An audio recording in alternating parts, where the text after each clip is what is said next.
Эмил Жамгырсиев жөнүндө оюңузду айтып коюңузчу. Жумгалдык жердешиңиз го дейт. Жумгалдык болбой кара жерге кирсин. Бул Жамгырсиевтердин династиясы бүт ушундай саткын. Тиги дыйканда жүргөн Мейис Жамгырсиев дегени илгери кара кечеде жумгалдыктардын интересин сатып мэримге сатылып кеткен. Майрам Акаеванын мэримине. Булар ошондой укум тукум менен подлый немелер булар, Жамгырсиевтер династиясы. А бул подляга барып туруп дети Салим Байбачадан барып туруп бийликке каршы мера проекттер сураптыр. Биздин бийликке каршы 2022 жылы. Жаман оюнду ойлогондо ушинтип криминалдар башкарат. 2022 жылында тиги Көлбаев деп болчу.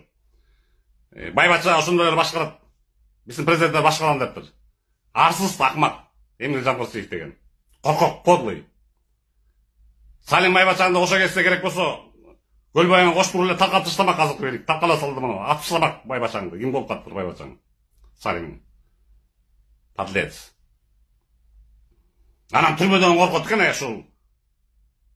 Ак үйдөн секирип качып тиги эски ак үйдөн баягы парламенттен. Ошол эле качып кетем деп атабы? Качып кетем деп атабы? Бул ошол түрмөдөн коркону менен жумгалдыктарды позор кылды. Түрмөдөн коркпош керек. Мына мисалы мен боржо туруп чыккам. Ошол тиги баягы мунун агасы Мейис Жамгырсиевтер сатыйген жылдары мен 2005 жылы отуруп калганда, 2006 жылы. Кара кече боюнча СИЗОдо отурганда. Төрдө жостко турган. Кулу Баки бийлигин соңгулаткан. Аларга каршы интервью берип турган. Орусча кыргызча интервью берип айтышып туруп алган. Элин барып таң калган. Анда Кыргызстанда мындай окуя болгон эмес. Ана соттон атталып чыгып кеткен. Алла Тааланын жардамы менен, күчү менен. Анан кийинки зулум зөкүр президент Атамбаевдин ордунда дагы кат отурган. 5 жыл отурдум. Начальник колонии постоянно мушташып.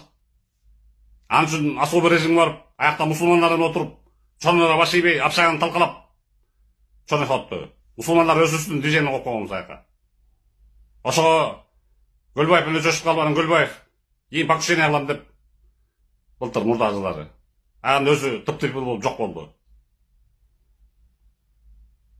Жумгалдыктар позор кылды. Бул мейли, бул азыркы движение болсун. Түрмөдө эмне коркот? Илгери деген жумгалдыктар катып отурган. Илгери баягы 1988 жылы мына көрүп отурган кат дейт. 88 жылы.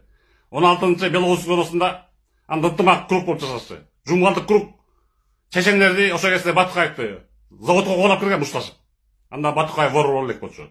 Муну көрүп отурган кат дейт. Саяктар деп катуу отурушкан зонада. А бул позор Эмил Жамгырсиев деген. Коркок.